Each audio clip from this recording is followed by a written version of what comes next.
Hello class, thank you so much for joining me today. If you are watching this after spring break, I hope you had a wonderful break. And if you're watching it during spring break, I hope that you're having a wonderful break.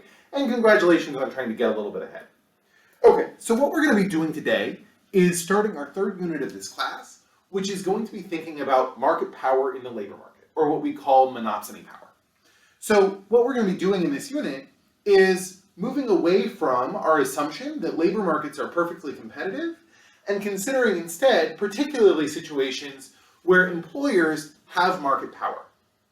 So just to remind ourselves what we're talking about here, right? Up until now, when we've assumed that labor markets are competitive, what that's meant is that there are essentially an unlimited or very, very large number of consumers of any particular type of labor, a very, very large number of producers of any particular type of labor, all of whom are free to hire or be hired by each other, right? So if we want to think about the market for mall Santas, we say there's lots and lots and lots of department stores, there's lots and lots and lots of Santas. Each Santa is effectively interchangeable with a large number of other Santas. Each department store is effectively interchangeable with a large number of other department stores. And the consequence of this is that, we can basically talk about a labor supply of Santas, labor demand for Santas, and we can assume that the market wage is going to end up setting supply equal to demand, right? What this means from the perspective of a particular person is that if you're a mall Santa in a competitive market and your boss says, I'm going to give you 50 cents less than the market wage, you can laugh in their face, walk across the street to a different department store, and get paid the market wage, right? Likewise, if you're a mall Santa and you say to your boss, hey, I would like a raise, right? I would like 50 cents more than you're paying me. Your boss will laugh in your face, fire you on the spot, and have a new mall Santa show up immediately, right? You've got tons and tons of jobs, all of which are interchangeable, tons and tons of workers, all of whom are interchangeable, and as a result, nobody has any power to offer or accept wages other than the market wage, right? Wages don't get determined by individuals. In exactly the same way that we think that the price of potatoes, or the price of oil, or the price of other types of commodities are determined by these market forces, right? This makes sense? So the problem with this model, right, the nice thing about this model, first of all, is that it lets us draw supply and demand curves that lets us make these very powerful predictions, right? The problem with this model is that it doesn't seem to match reality for most workers very closely.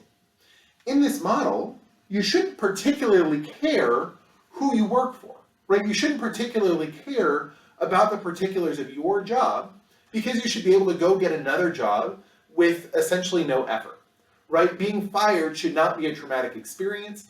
Going job hunting shouldn't be a stressful experience. There should, any more than buying a potato is a stressful experience, or being told that you can't have one particular potato is a stressful experience.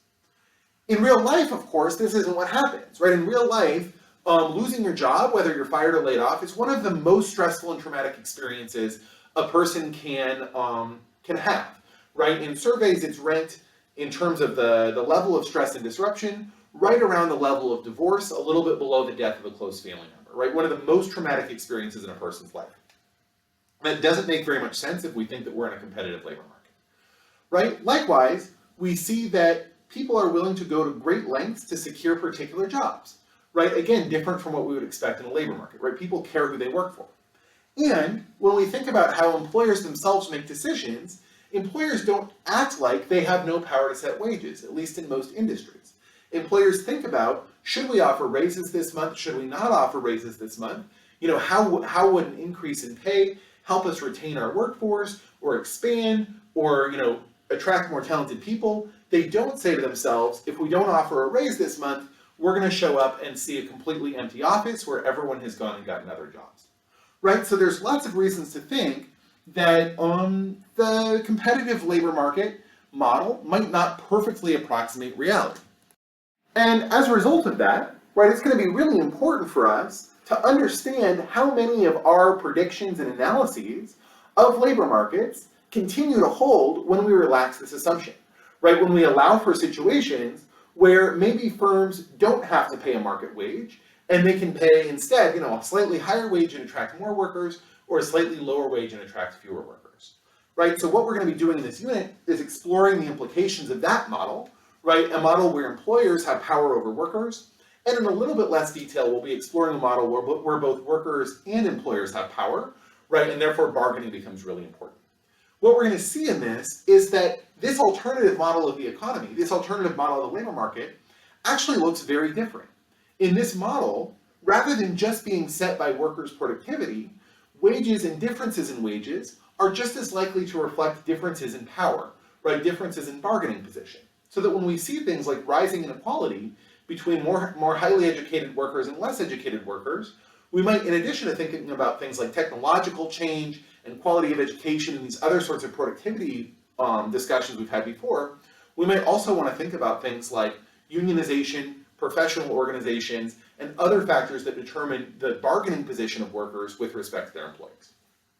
Now, one last thing I want to say before we dive into all this is to point out that this work we're doing, right, the monopsony model of the economy, comes to work from an economist named Joan Robinson in the early 1930s, in 1933, that is, one of the most insightful revolutionary pieces of microeconomic theory of her generation. Joan Robinson was responsible for monopsony models. She was also responsible for monopolistic competition models. So doing a lot of very insightful work to try to understand market structures that hadn't been considered by economists before. She almost certainly should have won a Nobel Prize, but didn't. So I just wanted to highlight that that's the work, that's whose work we're talking about today. Okay, cool.